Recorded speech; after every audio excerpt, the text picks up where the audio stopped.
जो सुख में है, आपको सब संपन्नता है, आराम से हो, कोई कठिनाई नहीं है, तो भूलो मत भगवान को।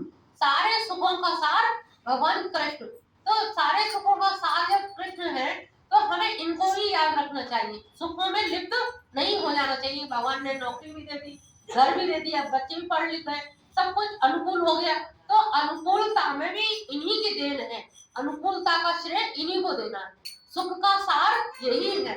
ये कब सुख छीन लेंगे कोई पता नहीं, इसलिए इन्हीं को सार मानना है। दुख अवसाने इनमें ज्ञेयम्। जब दुख हो तो इनका ही ज्ञेयम्, इनकी जानकारी, इनकी लीला सुनो, इनकी कथा सुनो। उसको सुनने से क्या है, मन भटकेगा, दुखों में मन अलग जाएगा, भगवान के चरणों में लगेगा। तो दुख अवसाने इनमें ज्ञेयम्, दुख के समय में इनका ही ज्ञान प्राप्त करना चाहिए। कृष्ण भगवान की कौन कौन लीला है, क्या करते हैं। दुख में जब इनको जानेंगे, ज्ञेयम् शब्द इतना गहरा है, जब इनका ज्ञान प्राप्त करेंगे तो हमारा जो दुख है उसका निवारण स्वतः हो जाएगा। हम किसी बाबा संत महात्मा के पास जाए कि दुख का निवारण कर दीजिए, दुख का निवारण करने का सार इन्होंने बता दिया। उनकी कथाओं का, लीलाओं का वर्णन सुनो, उनका जो कथाएं हैं उनको पढ़ो, जो पुराण है उनके, जो भागवत पुराण है उसको पढ़ो, तो अपने आप ही दुख दूर हो जाएंगे। नीचे जो छप गया है ये देह अवसान है, दो अवसान नहीं है, देह के अवसान के। देह अवसान क्या होता है, अंत हो गया।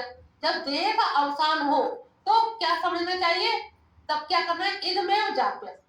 अब क्या है, जीव हिल नहीं पा रही और कुछ हो नहीं पा रहा, तो अजपा जबकि आग क्यों डाली जाती है कि चित्त में वो स्थिति स्मरण की बनी रहती है। चित्त में कभी कहते हैं ना, पूर्व जन्म में इस पुराने जन्म की याद है, पिछले जन्म की याद है, तो चित्त की स्मृतियों का एक संग्रह रहता है चित्त में। तो आप मन से नहीं विचार कर पाओगे, जिव्या नहीं हिला पाओगे, इंद्रियां नहीं हिल पाएंगी, लेकिन आपके चित्त चोर बैठा है तो भगवान कृष्ण आपको याद आएंगे। तो जब हमारा देह का अवसान हो तब उस समय हमें इनको याद करना चाहिए। तो ये तीन चीज आवश्यक है। कोई सुखी होता है, कोई दुखी होगा, कोई किनारे पे होगा। तो सुख दुख में हमें कृष्ण को ही सार तत्व जानना चाहिए।